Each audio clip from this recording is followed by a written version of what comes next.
This is an ABC News special report.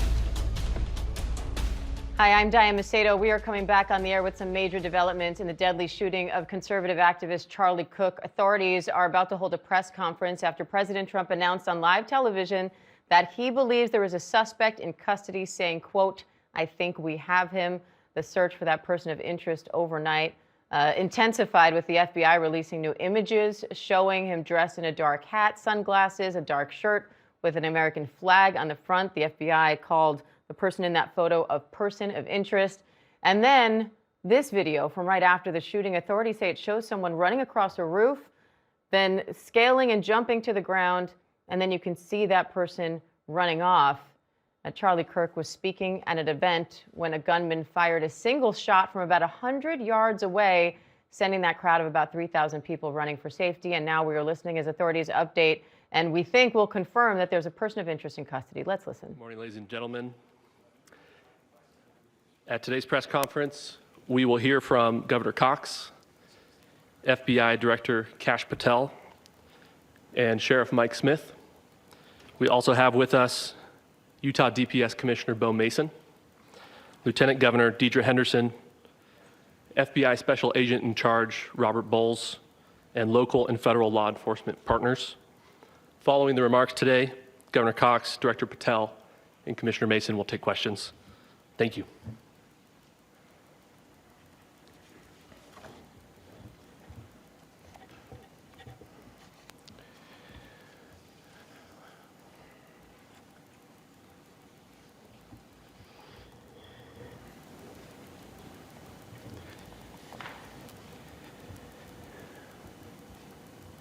Good morning, ladies and gentlemen.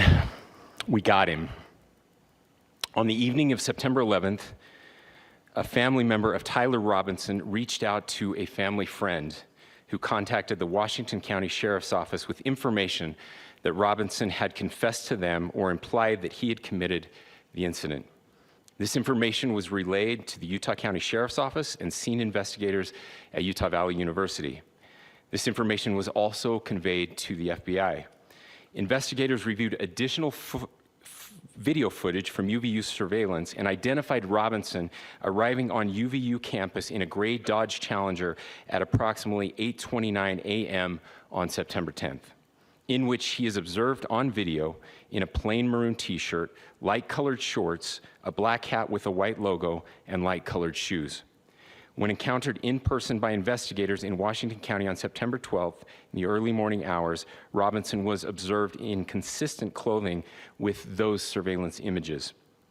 Investigators interviewed a family member of Robinson who stated that Robinson had become more political in recent years.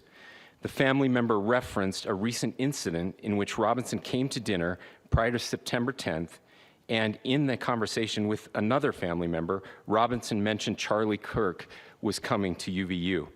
They talked about why they didn't like him and the viewpoints that he had.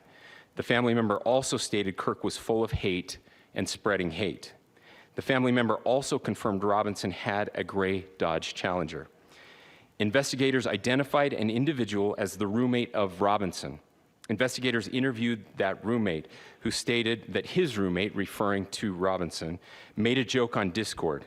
Investigators asked if he would show them the messages on Discord.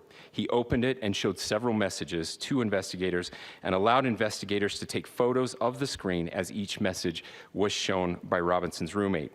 These photos consisted of various messages, including content of messages between the phone contact named Tyler with an emoji icon and Robinson's roommate's device. The content of these messages included messages affiliated with the contact Tyler, stating a need to retrieve a rifle from a drop point, leaving the rifle in a bush, messages related to visually watching the area where a rifle was left, and a message referring to having left the rifle wrapped in a towel. The messages also refer to engraving bullets and a mention of a scope and the rifle being unique. Messages from the contact Tyler also mentioned that he had changed outfits. I know there has been speculation as well as to the writing on those casings. those bullet casings, and I believe we have that as well. And I will share that with you now. So the area north of Campus Drive Road where the suspect crossed over, you saw some of that in the video that we released last night, consists of a grassy area with trees on the edge of the UVU campus. Investigators discovered a bolt-action rifle wrapped in a dark-colored towel. The rifle was determined to be a Mauser Model 98 30-06 caliber bolt-action rifle. The rifle had a scope mounted on top of it. Investigators noted inscriptions that had been engraved on casings found with the rifle. Inscriptions on a fired casing read, "Notices bulges, capital OWO, what's this, question mark." Inscriptions on the 3 unfired casings read, "Hey fascist, exclamation point, catch, exclamation point." Up arrow symbol, right arrow, and symbol, and 3 down arrow symbols. A second unfired casing read, "Oh Bella Chow, Bella Chow, Bella Chow, Chow Chow." And a third unfired casing read, "If you read this, you are gay, LMAO." We are indebted to law enforcement across the state who has worked seamlessly together, local law enforcement, state law enforcement, and our federal partners with the Federal Bureau of Investigation. We're grateful for everyone who worked together in such a short amount of time to find this person and to bring justice. I want to thank the public who has been so engaged, reviewing videos, helping us with sending in tips, and helping us get to this point. I want to thank the family members of Tyler Robinson who did the right thing in this case and were able to bring him into to law enforcement as well. I especially want to thank the family of Charlie Kirk, Erica, Charlie's parents, his children. I want us to be thinking of them as we bring justice in this case. They will be involved in that justice. We will be working very closely with them as we move through this process as well. This is a very sad day for our country, a terrible day for the state of Utah. But I'm grateful that at this moment we have an opportunity to bring closure to this very dark chapter in our nation's history. With that, I will now turn the microphone over to the Director of the FBI, Kash Patel. Thank you, Governor. This is what happens when you let good cops be cops. The FBI and our partners are proud to stand here today together to bring justice to the family of Charlie Kirk and honor his memory. I want to express my deep gratitude to President Trump, the Vice President, and the entire White House who have been so incredibly supportive with both resources and just personally to the FBI as a team. They had our backs the entire way, and I just want to express my gratitude for giving us the resources we need to operate in this space to bring this sort of justice at this sort of speed. In 33 hours, we have made historic progress for Charlie. Governor Cox, our partnership has been absolutely incredible these last few days. Our partnership will endure. Your state and local partners, your sheriffs, your DPS community has been unbelievably impressive in the hardest of times. And a case like this cannot be solved, cannot be brought without partnering with your state and local authorities. The FBI has a certain role to play, and we will play that role, and we will lead out for the federal government. But Governor Cox, we are so grateful for your state partnership that led out on this investigation. A little bit of the timeline. Charlie was shot at 12:23 p.m. on Wednesday. The first FBI agents arrived on scene in 16 minutes with chiefs of police at 12:39 and secured the scene. The FBI immediately launched fixed-wing assets. We utilized these assets to transport personnel, specialty technicians, hostage rescue teams. We also utilize these assets to go back and forth from the East Coast and here in Utah to transport forensic evidence and other evidence that will be analyzed and is being analyzed at our FBI laboratories in Quantico and other laboratories, including the ATF. At my direction, the FBI released the first set of FBI photos of the suspect at 10 a.m. local time on 9/11. Then, shortly thereafter, the FBI reward of $100,000 was released at 10:45 a.m. local. Myself and Deputy Director Bongino arrived on the scene at approximately 5:30 p.m. on 9/11. The governor led a press conference last night at approximately 8 p.m., where at my direction, the FBI released a never-before-seen video of the suspect. We also released new images to the public of the suspect. And just last night, the suspect was taken into custody at 10 p.m. local time. In less than 36 hours, 33 to be precise, thanks to the full weight of the federal government and leading out with the partners here in the state of Utah and Governor Cox, the suspect was apprehended in a historic time period. And I want to highlight what Governor Cox said. This would not have been possible without you, the media, and you, the public. That's why we went so public, so fast, and we're so transparent, and we're committed to that transparency. The crime scene, just a little bit there. It is a large crime scene. State and local authorities, along with federal authorities, processed that crime scene quickly. And I even had the ability to walk through that crime scene and walk through the steps the suspect took to learn more about what was needed and what resources we needed to bear to create a full picture for the FBI and leadership back in Washington. Furthermore, thankfully to state and local partners, forensic evidence has been seized and continues to be garnered. Forensic evidence has already been evaluated at FBI laboratories in Quantico and state and local authorities here. We will continue to process evidence as we see it, as we collect it, and we will continue to deliver to Governor Cox and his team. Last night, we had a total of approximately 7,000 leads.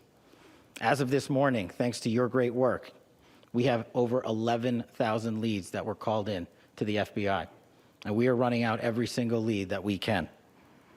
Every one of those leads will be run out. The arrest is a testament to the dedication of good law enforcement being great and partnerships in law enforcement, which I've tried to highlight as my tenure as the director of the FBI.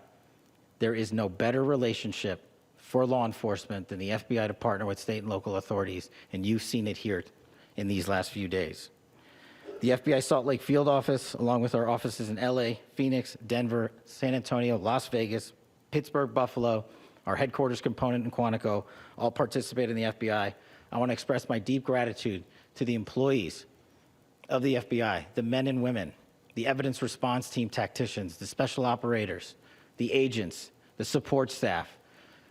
You have done monumental work in historic time when the public, who had a right to demand such an expeditious solving of an investigation, the FBI answered that call diligently, critically important to our nation, and we delivered. And I'm proud to be their leader, and I'm proud to be the director of the FBI. This is very much an ongoing investigation, as the governor said, and we will continue to work with state and local authorities to develop the investigation, to provide them the evidence they need for their ongoing prosecutions, and we will be here to answer every call they absolutely have, as long as it takes, for as long as we need to find and apprehend whatever suspects were involved in this crime. Lastly, to my friend Charlie Kirk, rest now, brother. We have the watch, and I'll see you in Valhalla.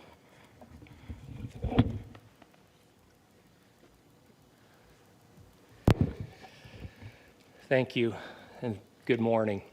I would just like to take a few minutes as the sheriff to express my gratitude for everybody who has played a part in this investigation. As you know, it's been a vast, a complicated, and a very, very fast-paced investigation. You're looking at people standing up here who are running on, if they got an hour's sleep in the last couple of days, they're probably lucky. It has been very taxing. It has been so impressive, speaking on behalf of the local law enforcement, to see the cooperation that we've seen in this type of case. Across the state, sheriffs, chiefs, our state partners have stepped up and have come to the call on anything that we needed. Our county chiefs have been phenomenal. Our Utah County Attorney, Jeff Gray, who's standing up here with us, has been phenomenal in leading us through this investigation.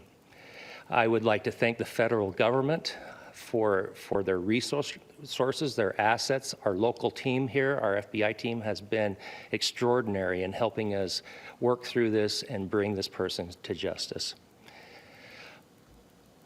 Most of all, I would like to thank the public, and specifically, I would like to thank the public who turned to prayers and who turned to positiveness for us.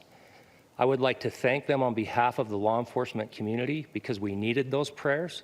That's what we needed to get through this. We needed your support, and you gave it to us. We needed your patience, and you gave it to us. And I would like to thank you for the Kirk family because that's what they need, is your support and your prayers, and that will get us through all of this. So thank you, everybody, for everybody that have stepped up. We've had such a phenomenal response to this. Thank you.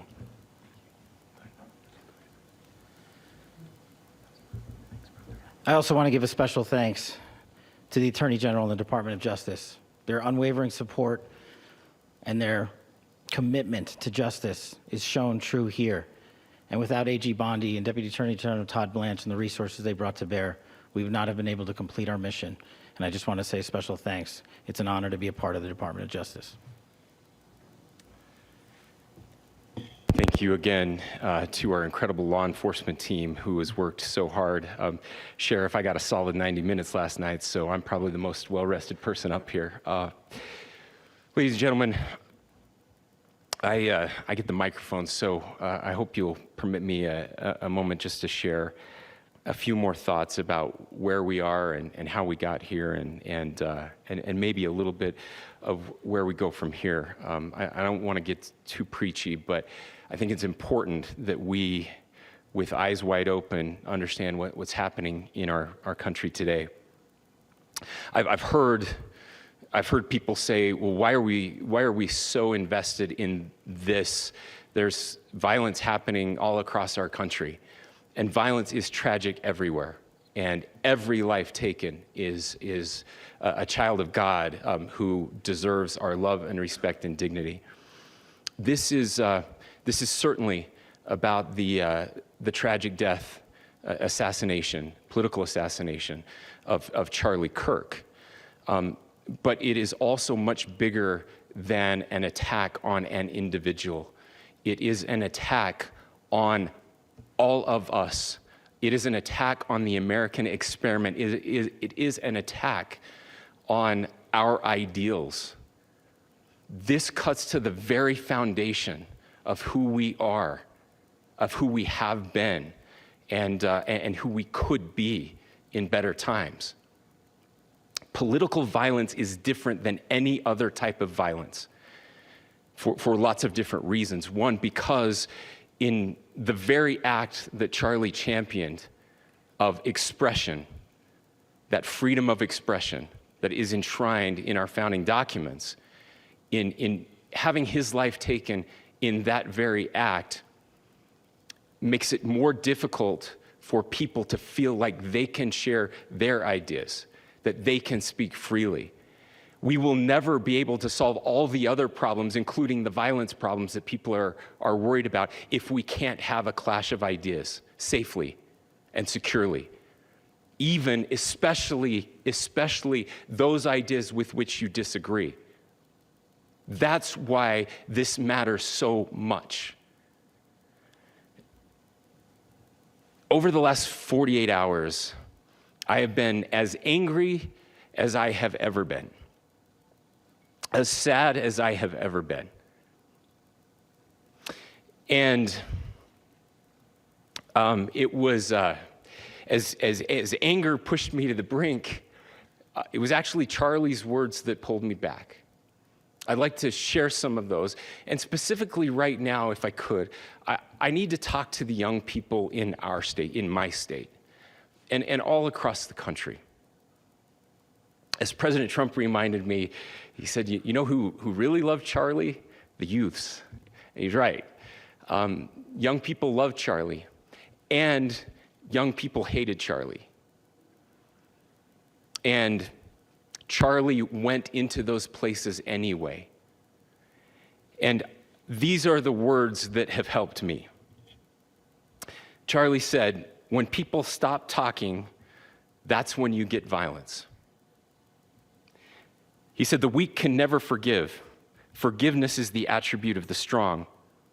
The only way out of the labyrinth of suffering is to forgive.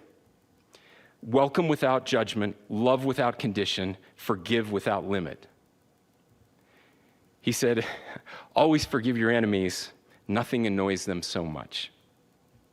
A few months ago, I referenced this last night, Charlie posted to social media, when things are moving very fast and people are losing their minds, it's important to stay grounded.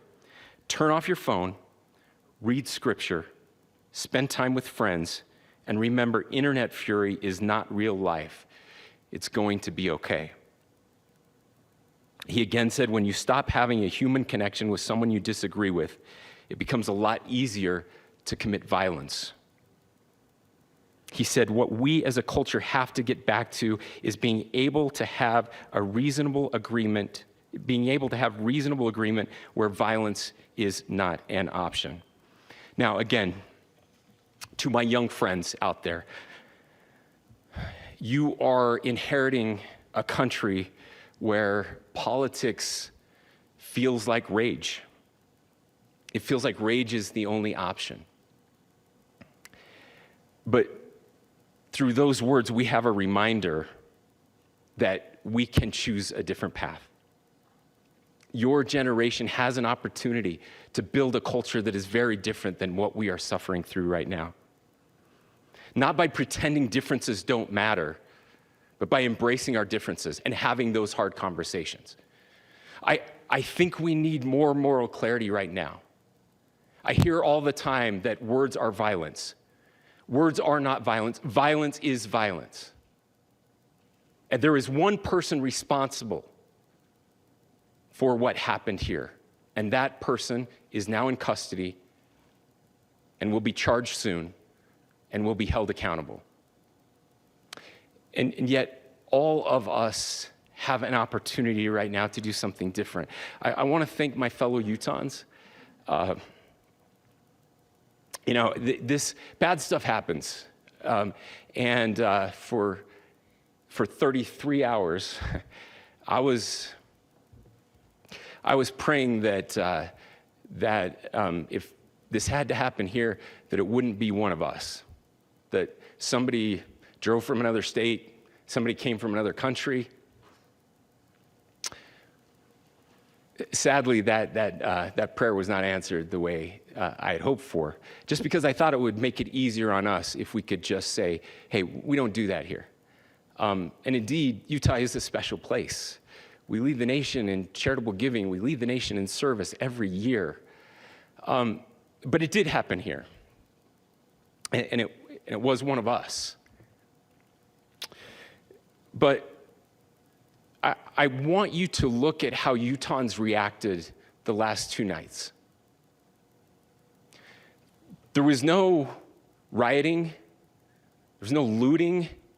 There were no cars set on fire. There was no violence.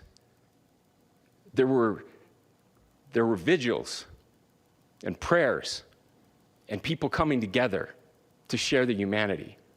And that, ladies and gentlemen, I believe is the answer to this. We can return violence with violence. We can return hate with hate. And that's the problem with political violence, is it metastasizes, because we can always point the finger at the other side. And at some point, we have to find an off-ramp, or it's going to get much, much worse. But see, these are choices that we can make. History will dictate if this is a turning point for our country. But every single one of us gets to choose right now if this is a turning point for us. We get to make decisions. We have our agency.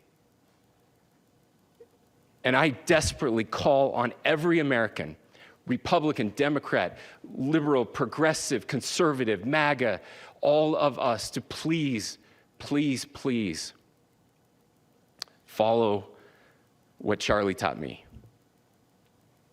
I'll just conclude with with words I share often from a friend and author, Yuval Levin, who was asked if he was optimistic about our country. And he said, I'm not optimistic. He said, I hate optimism. Like, that sounds bad. But he said, optimism is a vice. It's this idea that good things are just going to happen. And he said, in the history of the world, good things have never just happened. He says, I'm not optimistic, but I am hopeful. And hope is the virtue that sits between the vices of optimism and pessimism. Hope is the idea that good things are going to happen because we can make them so. I still believe in our country. And I know Charlie Kirk believed in our country. I still believe that there is more good among us than evil. And I still believe that we can change the course of history. I'm hopeful because Americans can make it so. Ladies and gentlemen, we're happy to answer any questions you might have. Governor, can you speak to whether the suspect is speaking with authorities and his demeanor, Tyler Robinson, when he turned himself in? I cannot speak to that. Governor, how do you interpret the agreements on casing? Well, I will leave that up to you to interpret what those engravings mean. I think the clearest one that says "catch fascist," there's not. And by the way, that's like catch like a ball, catch this. That's I think that speaks for itself. Governor, you indicated that he had been communicating. Please. Talk about this level of hatred that this person expressed in the dinner. Beyond that, is there anything in your view that you discovered that may have radicalized or changed him to prompt him to commit such a horrific? There's nothing more that we can share at this time. Governor, you indicated that he had been communicating with a friend on Discord about the gun. Do you anticipate any more arrests? We do not at this time have any information that would lead to any additional arrests. Do you believe he acted alone? Yes, but the investigation is ongoing. How he came into custody of police and where he is right now? Yes, so right now, Mr. Robinson has been booked into the Utah County Jail. You heard the president this morning report that he was taken into custody, that his family and a friend helped to deliver him into custody of law enforcement in Washington County. For those of you that don't know where Washington County is, it is the southwesternmost part of the state of Utah. It's about a 3.5 to 4 hour drive from here, where we are right now, and that's where he lived and where they turned him in. Please, I'll go here. I can't share any more than what I've already shared. Yeah.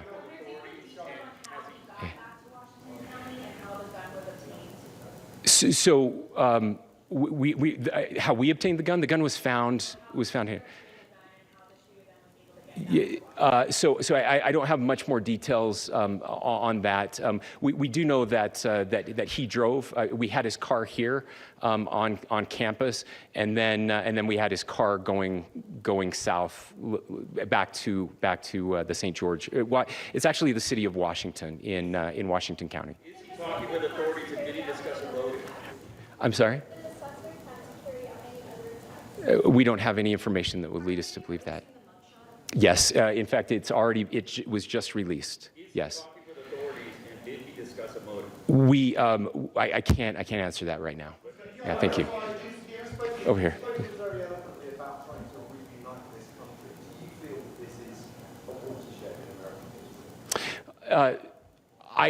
I absolutely believe that this is a watershed in American history. Yes. The question is, what kind of watershed? And that chapter remains to be written. Is this the end of a dark chapter in our history, or the beginning of a darker chapter in our history? Look, I mean, if you look at true political assassinations in this country of someone of this stature, this feels a lot like the late 60s, and having one so gruesomely displayed on camera in all of our hands and in all of our pockets. We are not wired as human beings biologically, historically. We have not evolved in a way that we are capable of processing those types of violent imagery. And by the way, we've seen another one with a gruesome stabbing very recently that went viral. This is not good for us. It is not good to consume. Social media is a cancer on our society right now. And I would encourage, again, I would encourage people to log off, turn off, touch grass, hug a family member, go out and do good in your community. That is happening, and it's happening organically right now. I had a friend in a small city in Utah who said, we're getting together, the Republicans and Democrats in my little town are getting together to have a discussion tonight, last night, just to find a way to find their better angels. So yes, this could be, I mean, you know, again, you have to go back to JFK to have seen a video live of something like this happening. I wasn't born until 1975, but I know that things were really dark in the late 60s. Sorry to some of you. I know some of you were there. But this is our moment. Do we escalate, or do we find an off-ramp? And again, it's a choice. It's a choice, and every one of us gets to make that choice. Two more questions right here.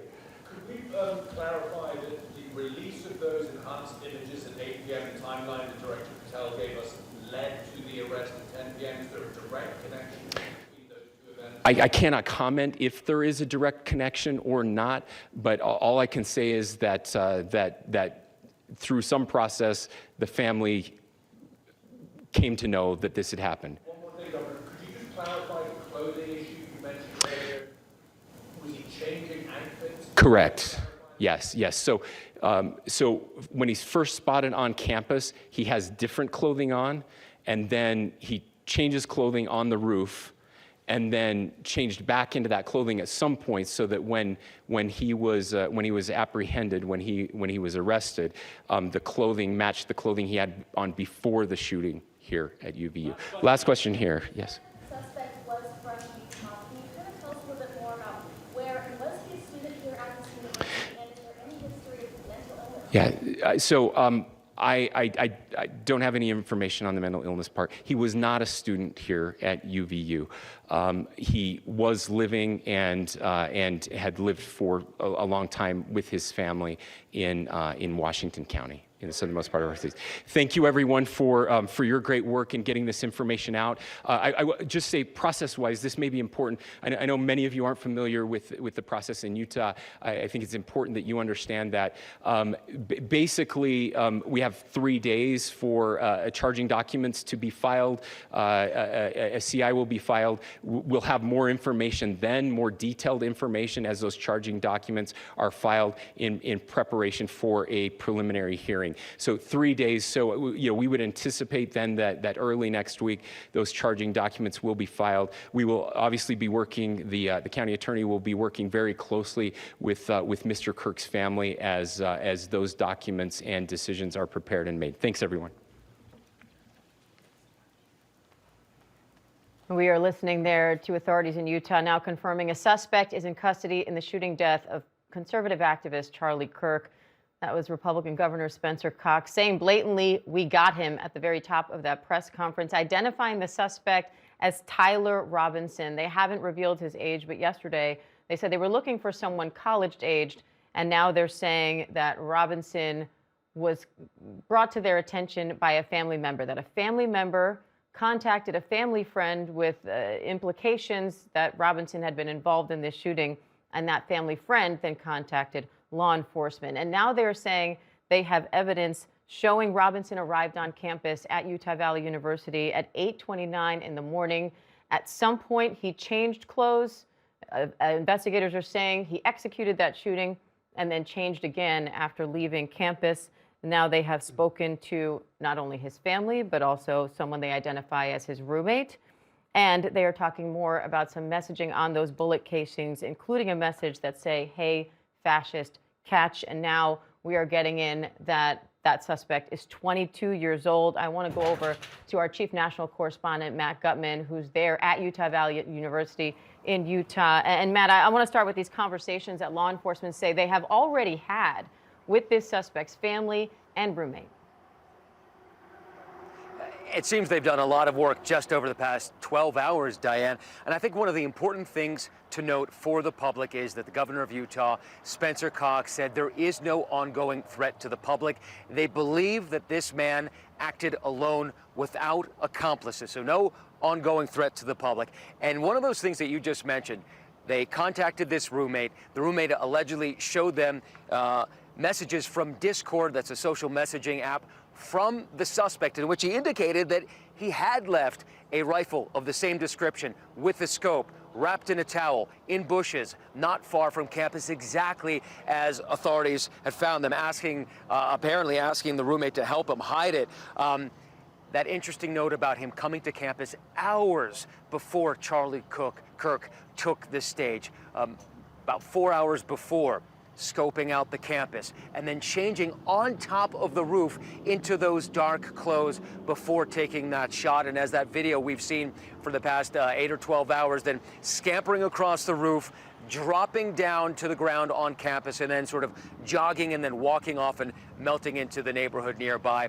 and then changing back into the clothes. And again, both Kash Patel, the FBI director, and Utah Governor Spencer Cox thanking the public for their help. Apparently it was a family member who saw something, who discussed it with Tyler Robinson and convinced him somehow to turn himself in. Apparently there was some give and take, but eventually Tyler Robinson turned himself into authorities, U.S. Marshals, very late last night. And finally, this event is over, although the governor said the investigation is ongoing. Diane. And I want to bring in Chief Investigative Correspondent Aaron Katersky, too, because they're painting a picture here from the family, saying Robinson grew more political over the past few years, and even had a conversation just days ago with the family about the fact that Charlie Kirk was coming to this campus. They're also talking more about the physical evidence here, Aaron, revealing more information about the gun and more information on what you reported yesterday about messages on those bullet casings. It's still not clear what those messages fully mean or how investigators believe they fit into this puzzle leading to the death of Charlie Kirk. But one of those messages found on one of the unspent cartridges along with that bolt-action rifle said, "Hey, fascist, catch," with an exclamation point. You heard Governor Spencer Cox say the intent of that message seemed clear as day. Other messages were a bit more obscure, including one that said, "If you read this, you are gay." Again, these shell casings and the gun have been taken to the FBI lab in Quantico, Virginia for analysis. The investigators may have more to say on the meaning of these inscriptions a bit later. The authorities also did say that in recent time, the family noticed Tyler Robinson, 22 years old, becoming a bit more political. Although I have to tell you, Diane, we've spoken to some acquaintances of his who said they never heard him talk politically. But according to the family and what they told investigators, he had become more political. And at a recent dinner, he had even mentioned Charlie Kirk coming to the UVU campus. We know that Robinson attended Utah Valley University for about a semester before transferring to a technical college where he was said to be studying to become an electrician. In that dinner with family, Tyler Robinson, according to the governor, told his family he did not like Charlie Kirk or his viewpoints. Diane? And I want to bring in our Chief Justice Correspondent, Pierre Thomas, too, because, Pierre, the FBI director himself is there in Utah. We just heard him talking about the law enforcement response, saying this apprehension came just 33 hours after the shooting. And he mentioned something you mentioned just a little while ago, talking about the critical role that the public played in this arrest. Diane, this is an incredible story that we saw unfolding at the press conference. Namely, they decide to release the photographs. They believe because the photographs were so crystal clear that a family member or an associate or a friend, someone would see it and recognize the suspect and then reach out to law enforcement. And that's exactly how this went down, according to our sources. A family member, we believe the father, saw the photograph, confronted Tyler Robinson about it. Initially, talked to him about turning himself in. The son apparently wouldn't do it, according to our sources. They then reached out to a member of the U.S. Marshals Task Force who got involved, and then they were able to convince this young man to wait. The marshals showed up. He was taken in without custody. Law enforcement has often talked about how releasing photographs and using the public can be a force multiplier, and that's exactly what happened. The other thing I would point out, Diane, is this. Charlie Kirk is a person who was a friend to not only President Trump, the Attorney General Pam Bondi, but also to FBI Director Kash Patel, who was heavily involved in the MAGA movement before he became the FBI Director. And I was struck by him saying, quote, "To my friend, rest now, brother. We have the watch. I will see you in Valhalla." Clearly personal to the FBI Director and also personal to the President. And we also heard the governor, Spencer Cox, there talking about the political nature here and political violence in general, saying political violence is different than any other. And now he's calling this a watershed moment, saying it's not clear if this is the beginning or the end of a dark chapter in this country. And I want to go to Chief Washington correspondent John Karl on that point, because, John, political violence has become a trend in this country. This isn't just a one-off event. Powerful words from Republican Governor of Utah, Spencer Cox. He said very clearly there is one person responsible for the killing of Charlie Kirk. One person, it's Tyler Robinson. He said words are not violence. Violence is violence. This is a direct response to those who are saying that this is to be blamed on the, quote, radical left, that this is something that needs to be blamed on what people have said about Charlie Kirk or said about Donald Trump or said about the MAGA movement. And his statement that this is a watershed moment was very powerful. The question, he said, is, do we escalate? Does this lead to another spiral of violence, or do we find an off-ramp? And as he said that, it's no, I mean, you've been watching social media. We've all been looking at what's on social media. There is very ugly things being said on social media. He said social media is a cancer on our society. Turn it off. Hug a friend. Hug a family member. Find your better angels. The question he asked, I think, is the question that a lot of people are going to be asking going forward again, is do we escalate? Does it get worse? Or do we find an off-ramp? And we're already seeing a memorial now growing outside of Turning Point USA, which was Charlie Kirk's organization there in Arizona, as people ask that very question, John, and as investigators will now be asking a lot of questions of this suspect now in custody. Again, that suspect identified as 22-year-old Tyler Robinson. We will have a lot more coverage on this on ABC News Live and abcnews.com. Right now, we'll return to your regular programming. For some of you, that's Good Morning America, and David Muir will be back with the entire team for World News Tonight. I'm Diane Macedo. Have a great rest of the day. This has been a special report from ABC News.